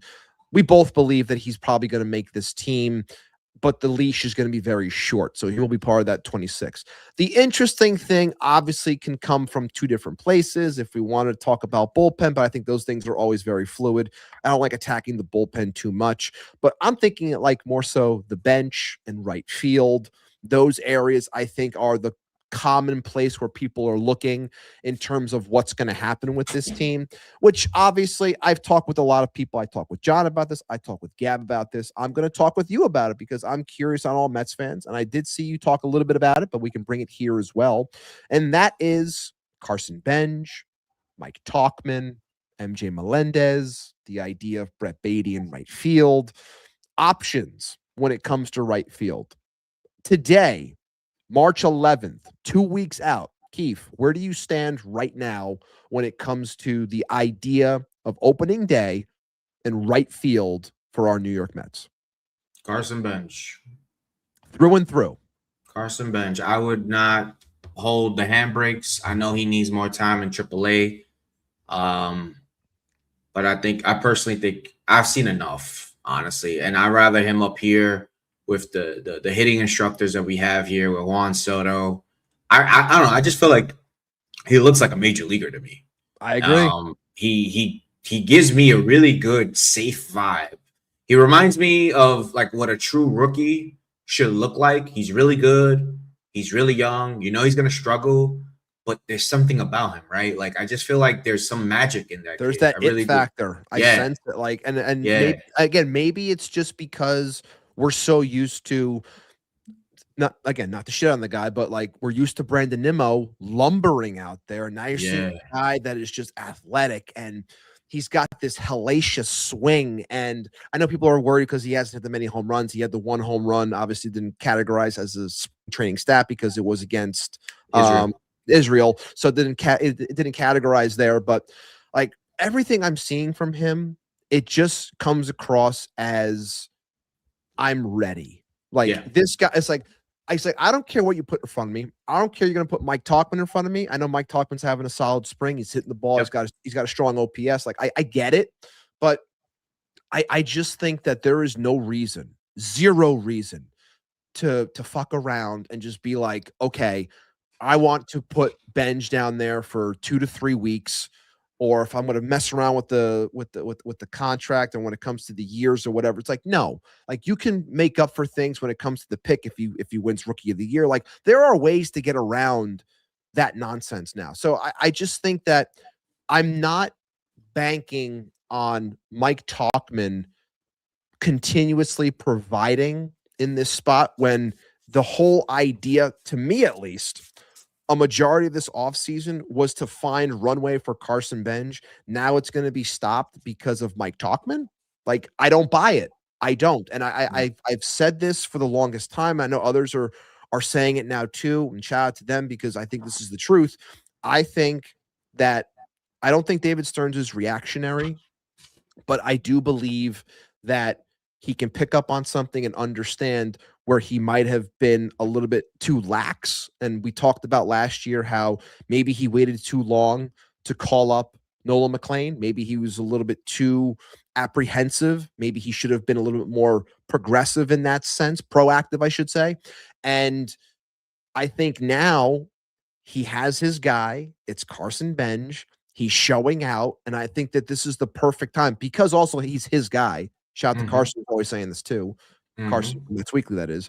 That you have this guy. Like now, I can hang my hat on something. This is my guy. This is my pick. He's ready. I'm going to show you what I can provide from a talent evaluation standpoint. my guy's going to be here. That's the way I look at it. I don't see any reason to send the guy down for 2 weeks to just be like, okay, you got your handful of AAA at-bats. You're seasoned down there now. Come on up to the big show. It's like, no, just do it from the jump and let him run. I'm using these spring training at-bats as what I would astute to maybe like AAA. You know what I'm trying to say? Like, that's how I'm viewing what he's doing in spring training. I'm using these at-bats and I'm just adding it to spring training numbers. I don't think I think you just benefit so much more with him on the major league team than him getting 2 weeks in Syracuse or a month in Syracuse. I agree. There's nothing really for him to show the Mets at this point, other than he needs to just adapt to becoming a major leaguer. And that takes time, but he can start off with absolutely zero pressure on him. Truly. Yeah, he'll play right field, but you're batting ninth for a while. You know, maybe you work your way up, cool, whatever. But we're going to be very patient with you. You're the next chosen one, all right? You know, we moved off of the Nimos. We moved off the McNeils. We moved off the Alonsos. This is the next guy, right? The next homegrown guy that we will truly be attached to at the hip, who, no matter who you are. And you only benefit with this kid. We've seen the likes of Jackson Churio, right? Come in, get a contract, and give you a 2020 season, right? We've seen this happen, you know, in other organizations. But I bring up Jackson Churio as an example. That was a Milwaukee Brewer move, right? Yep. This is not far from the course, right? Because we have a guy named David Stearns. Now, David Stearns wasn't there to make that call, whatever the point is, but I'm pretty sure he knew all about Jackson Churio. And if this is what David Stearns sees for the Mets in the future, a very, very competent young man that is Carson Benge, there's no need to see him in Syracuse against the Bushwhackers. No, I want to see him here against the Phillies, against the Braves, against the Marlins. This is a different element to the Mets that we haven't seen in some time. And eventually, we're going to see A.J. Ewing, my dog. We're going to eventually see Nick Morabito, another dog. And I love to see it. Keep rolling it out. Keep pumping it out. This is no more, let's get the journeyman. Look, I'm going to be honest with you. I've been very impressed with Mike Tauchman. I'm not going to hold you. I've been very impressed with Mike Tauchman. I did not know Mike Tauchman could impress me because I generally didn't care about Mike Tauchman. About 2 months ago, I generally didn't give a you-know-what about Mike Tauchman. But I want to keep Mike Tauchman. I hope he stays in Syracuse because I think he's very valuable. God forbid we need an injury stand. I am very okay with Mike Tauchman on the team if we need him for a little bit, 15-day IL for somebody, whoever, right? But the point is that at least we have those security blankets. I'm cool with that. But there's no, I just feel like, we will be operating on the prior regimes if we send Carson Benge to Syracuse for 2-3 weeks and be like, oh yeah, he's ready. Honestly, he's better than that. Another thing that, again, comes back to that double speak that I was talking about when it comes to fans. It's like, you see people that jump into comments now or mentions where people, whether it's myself or others that are saying, or even you, like saying like how Carson Benge is the right fielder. That's the guy. Just let him, bring him up and let him run. And then you have people that become almost like these minor league apologists where it's like, no, he has to, get more time and look at the stat line. And it's like, he's not ready. It's like, for the longest time, Mets fans, myself included, I would be so angry, envious of other teams that had the balls to either pay or to call up a guy and let him go from day one because they say this is talent. We're bringing it up because it makes sense. Whether it's a Jackson Churio, like you just mentioned, whether it's pick and choose your player.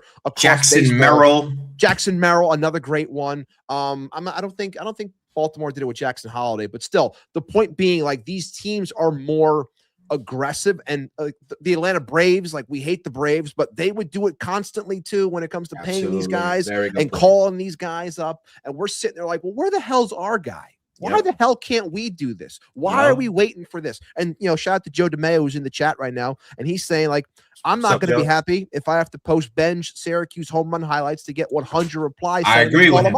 I agree. I wouldn't want to be him neither. I wouldn't want to look at my phone and see that neither, because he's probably saying, I agree.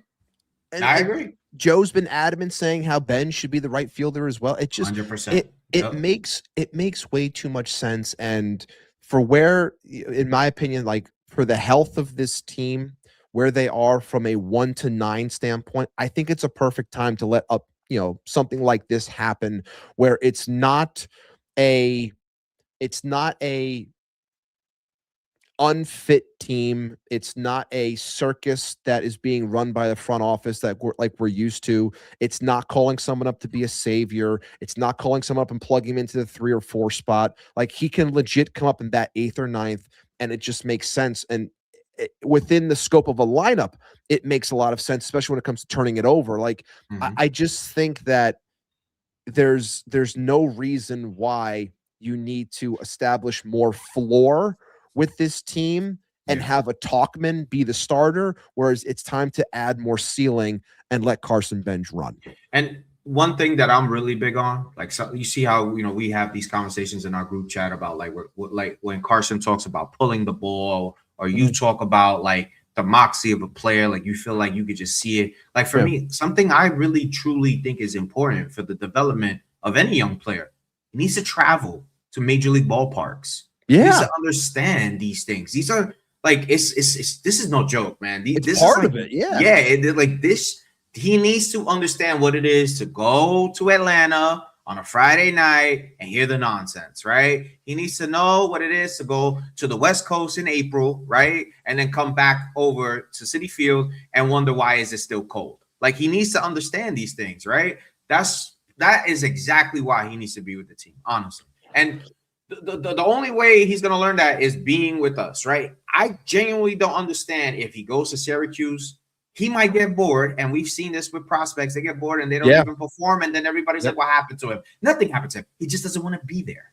Yeah. I think that's a fantastic point, because we've seen it way too much, where a guy goes down and he doesn't perform. Then everyone starts looking at it and they're like, see, this guy's not ready. He can't even handle AAA. Who wants him to come up here so he can fail more? You're going to hurt him. You're going to do this. You're going to do that.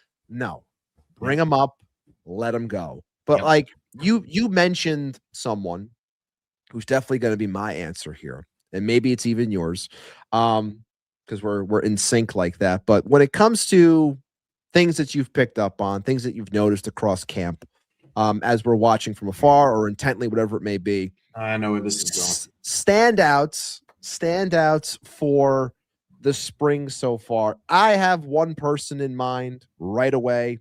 I think we're on the same page here, but I'll throw it to you first as my guest. Keith, who is standing out the most to you at Mets camp right now? Positive or negative? Let's go positive. Let's start okay, because I have the negative one, but okay. I don't want to be the negative guy all the time. Positive. Personally, I'm in love with AJ Ewing. I'm genuinely in love with AJ Ewing. I think I've been in love with him. Second highest weighted run created plus across the spring right now for rookies, for sure. Yep. And the only thing right now with his spring, striking out a little bit too much, not walking enough, that's kind of got to level out, but that's fine. He's still young. But hitting the ball where it needs to be hit, I'm loving the defense. Just seeing another outfielder for this team step up and become a true prospect. I think he could go up higher. We got Joe DeMayo in here. I'm pretty sure he agrees. I think AJ Ewing could be one of the better prospects in our rankings, and probably in the overall top 100. I truly feel that way. I don't know what he profiles at when he comes up here, but I would not be opposed to an outfield in the future, probably not this year, of Soto, Benge, and Ewing, with Morabito being the fourth outfielder. I have no problem with that whatsoever. Genuinely, no problem with that at all. I think what AJ Ewing is doing is kind of like thriving off what Benge is doing. So I feel like that there's truly some sort of like connection there. And eventually you're going to have a guy like Jacob Reimer. Let me tell you something. Carson is not wrong. That is 100% Austin Riley if you watch that man swing the bat. Boy can hit. He can hit. And he hits it hard. Yeah. He's I think he got like 3 hits so far, if I'm not mistaken. But, I mean, each one of them are loud and they've been hit hard, So I see a ton of Austin Riley in him. I guess I got to learn about his defense. I'll read up more on it. But for right now, it's nice to know that AJ Ewing is there. I'm really excited for AJ. Yeah, the defense for at least for Reimer is a little bit rough. I know Joe's here. He can attest to it. It's a little bit rough. I know people were curious if he was going to end up being if he's going to stick at third base or if he's going to be at first base. But either way, the bat definitely profiles as something that can be at a corner spot. Whole question is can he maintain? Joe is calling me on me. Yeah, I did. I was going to bring that up. Joe's saying how he went aggressive with my ranking before he even did the spring stuff. Heath just calling himself out there. He doesn't read my top 30 list. Oh man, Joe, we don't do that in these streets, Joe. I got your back, you got my back. Come on, Joe. But yeah, dude, I'm with you because AJ Ewing, I talked about it last week with John, how I remember doing a segment on the show talking to, down on the farm, and I still have it saved in our Canva. Because the last time I did it, I was talking about AJ Ewing and the week that he had and how he was a very curious player and, not that much power, but a lot of speed. But if the power develops, I remember the whole breakdown. It's just it's awesome to see everything coming out the way that it is and how people feel that he can even progress even more. And I think he smoked the ball, pulled the ball, 105 off the bat, double off the wall the other day. It's just seeing that and seeing him make a diving catch in the outfield. It's just seeing things like that make me so excited because this team for the longest time felt like they could not develop or have any type of depth when it came to outfield. And now you have two guys in Benge and Ewing that could be the future potentially. And you're mentioning Morabito as a potential piece as well, maybe a fourth outfielder. There are guys that we're finally being rewarded with. And I think that the sky can be the limit for Ewing. Is he going to ever be a 20 homer bat? Probably not. But if he ends up being a guy that can play strong defense, steal a bunch of bags and hit 10, 12, maybe 15 home runs as an outlier season, I think that is a very good player and a player that fits the ilk of what we tend to see in places like you mentioned in Milwaukee. And people are always like, oh, Milwaukee Mets and blah, blah, blah. I hate to break it to you guys. If you're going to emulate a team, there's nothing wrong with looking like the Milwaukee Brewers. I'm sorry. No problem with it. No problem with that, Adam. They're a good baseball club. So, obviously, Ewing's the number one guy that comes to mind for me. Obviously, I like some of the stuff that I've seen from Marcus Semien when it comes to the actual veterans and stuff like that. Beatty moving around, obviously, he's doing pretty well. Yeah. But Ewing is the guy that sticks out the most to me. Big Reimer fan as well. I talk with Joe all the time about Jacob Reimer. I joke with him all the time. He was just on with Ant. I wanted to hear more about Reimer. But no, those guys definitely stick out to me. And it's always fun talking about the kids on the farm when they get this opportunity. While the vets take a little bit slower, the kids come out and really try to prove a point. And I think Ewing is doing that for sure. And I think that would be awesome if there's a future that has the likes of Soto, Ewing, and Benge, because that is a testament to the development that this team is doing down on the farm. But you said you had someone on the negative side.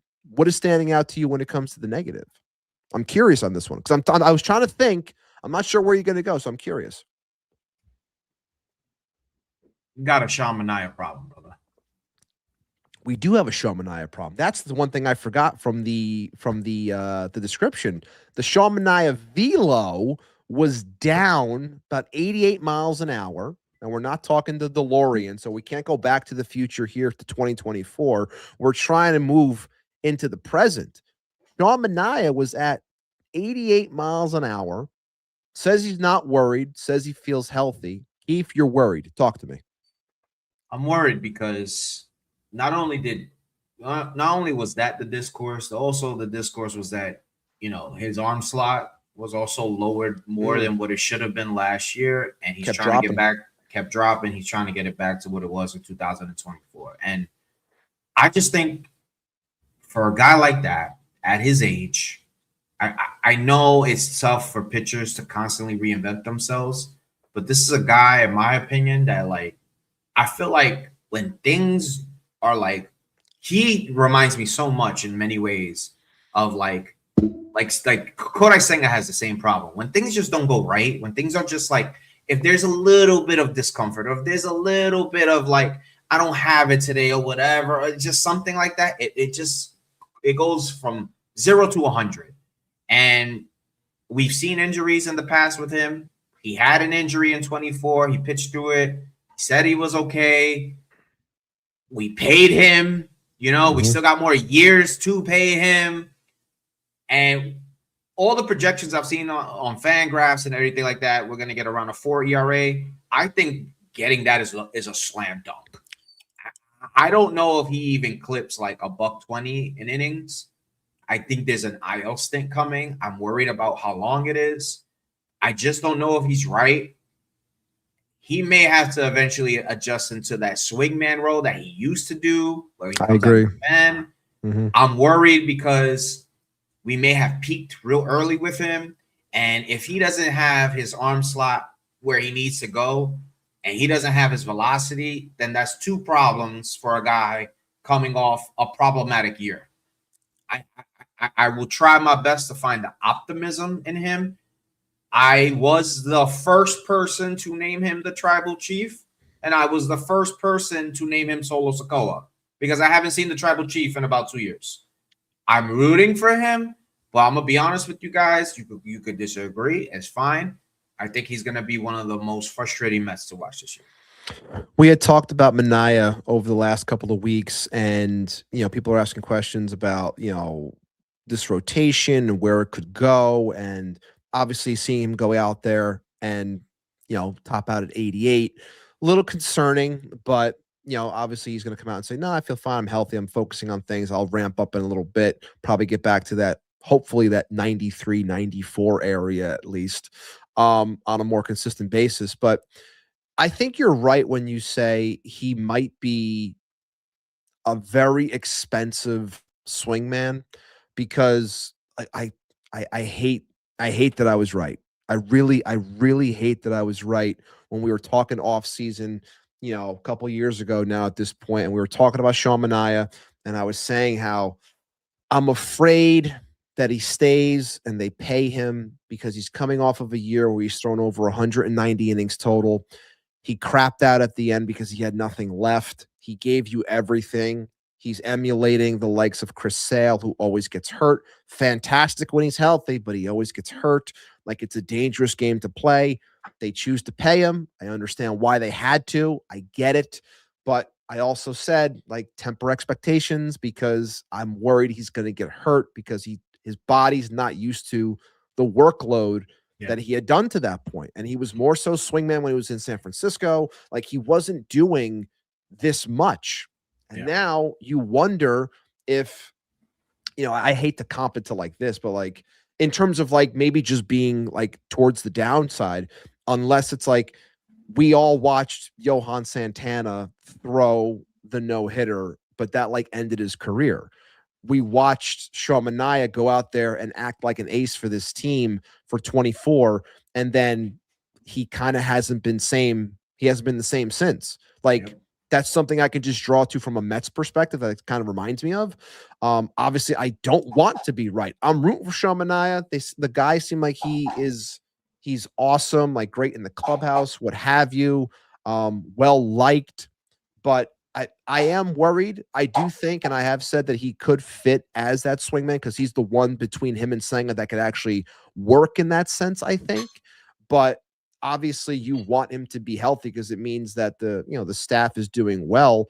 But if you asked me right now, what do you trust more in the year 2026? Sean Manaea making starts and thriving, or Christian Scott making starts and thriving? I would most likely tell you Christian Scott.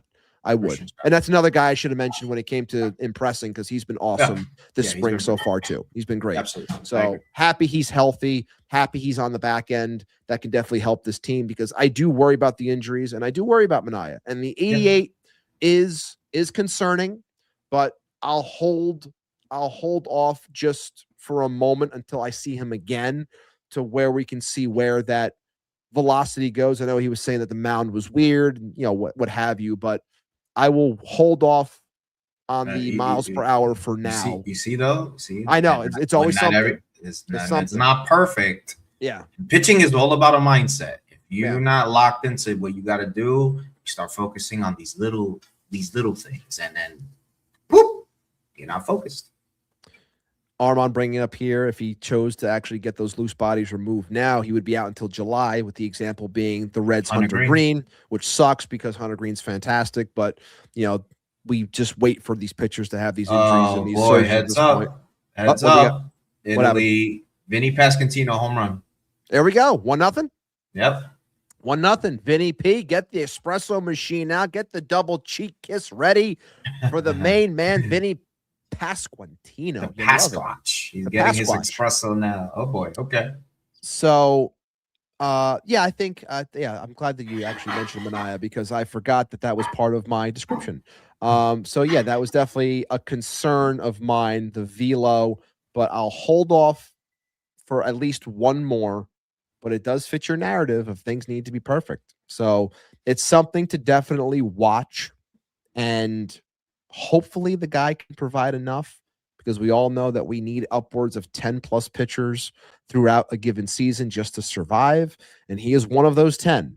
So hopefully he can actually provide us with some much needed relief when it comes to better pitching. Okay. Yeah. Otherwise he's going to end up being relief. Let me take a look real quick. I wasn't as good as I should have been when it came to the chat. Always tough when we have someone on, but I did have one comment that I would bring up for our crowned comment of the day, and I'll bring it to Carson. Ibby's back is sore because of his newfound muscle that he gained from the Profar program that he's now showing off with the new camera angle. I know. Shout out to Armand as well. I know he had a Profar joke a couple weeks back or last week when I changed the camera angle. So shout out to both you guys. So that is my crowned comment of the week to keep the vibes going when it comes to having a crowned comment. So I will add Carson to the ever-growing list.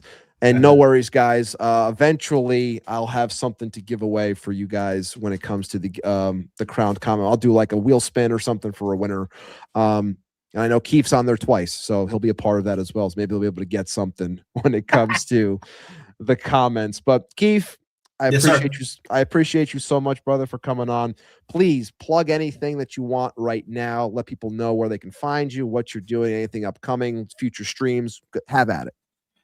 First and foremost, hope John is okay. I know this was a very, very, very, very last minute, but I love you guys. I genuinely have a very strong opinion about Mets content.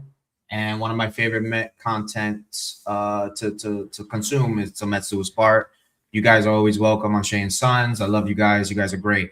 Yes, check me out on Shay and Sons. I do a whole broad. I'm probably the most weirdest content creator. I talk about very many things, including the Mets. I'm just everything around, certainly around baseball. I also do some content affiliated with Empire State of Baseball. Give those guys a follow. I'm trying to grow that brand, trying to give that network a bigger viewing.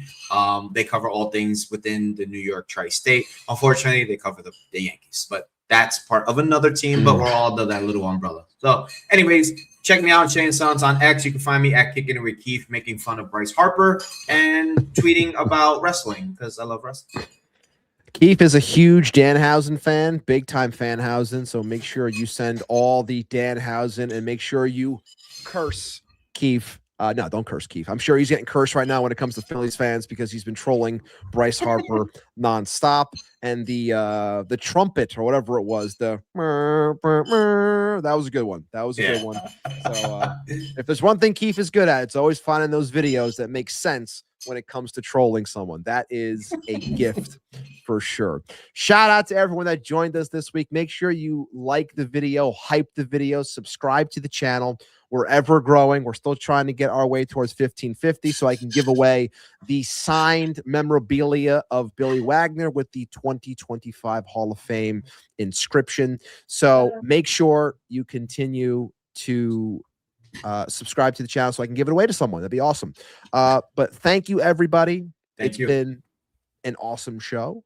And this will be posted up on Apple, Spotify, Google, every single thing that is available when it comes to podcasts. It's available here, obviously, forever on our YouTube channel. Make sure you subscribe to our TikTok as well. It's ever growing. It's doing awesome. We're closing in on I think we're over 1,300 followers there too. So keep liking our stuff over there. I'll keep on pumping out the content. It's been a lot lately. YouTube's been a little bit screwy. Hopefully things get fixed up when it comes to shorts, and I will keep on posting there as well. But thank you again, Keith. I appreciate everyone in the chat.